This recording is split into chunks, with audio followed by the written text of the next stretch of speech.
بسم الله الرحمن الرحيم.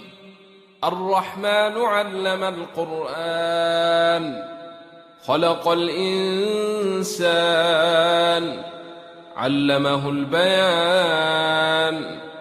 الشمس والقمر بحسبان، والنجم والشجر يسجدان. والسماء رفعها ووضع الميزان، ألا تطغوا في الميزان. وأقيموا الوزن بالقسط ولا تخسروا الميزان. والأرض وضعها للأنام، فيها فاكهة والنخل ذات الأكمام، والحب ذو العصف والريحان.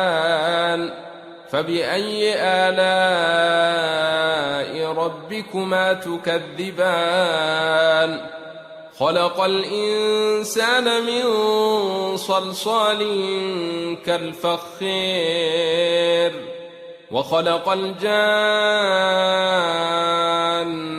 من مارج من نار.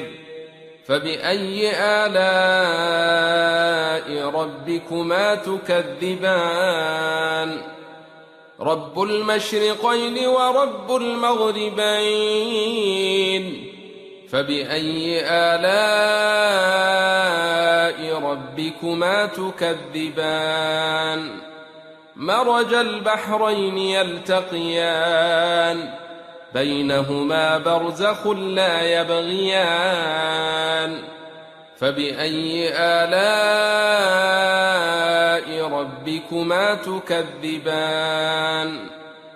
يخرج منهما اللؤلؤ والمرجان. فبأي آلاء ربكما تكذبان؟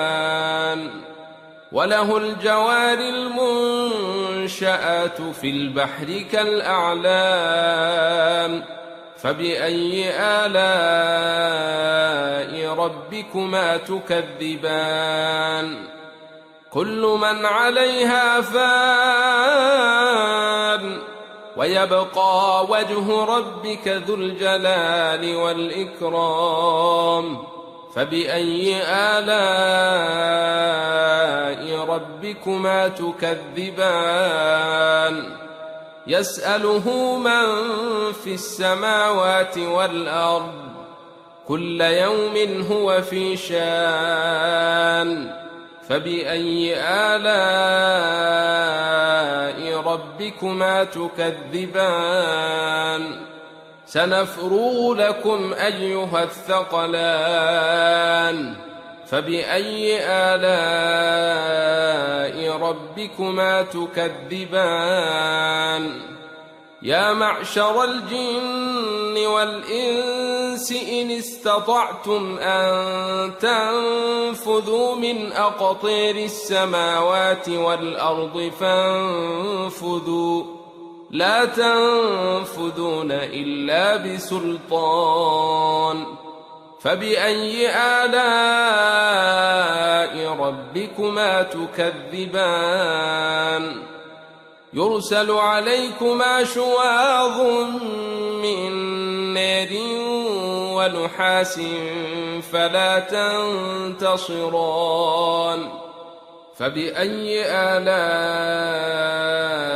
ربكما تكذبان؟ فإذا انشقت السماء فكانت وردة كالدهان. فبأي آلاء ربكما تكذبان؟ فيومئذ لا يسأل عن ذنبه إنس ولا جان. فبأي آلاء ربكما تكذبان؟ يعرف المجرمون بسيماهم فيؤخذ بالنواصي والأقدام. فبأي آلاء ربكما تكذبان هذه جهنم التي يكذب بها المجرمون يطوفون بينها وبين حميم آن فبأي آلاء ربكما تكذبان ولمن خاف مقام ربه جنتان فبأي آلاء ربكما تكذبان ذواتا أفنان فبأي آلاء ربكما تكذبان فيهما عينان تجريان فبأي آلاء ربكما تكذبان فيهما من كل فاكهة زوجان فبأي آلاء ربكما تكذبان متكئين على فرش بطائنها من استبرق وجنى الجنتين دان فبأي آلاء ربكما تكذبان فيهن قاصرات الطرف لم يطمثهن إنس قبلهم ولا جان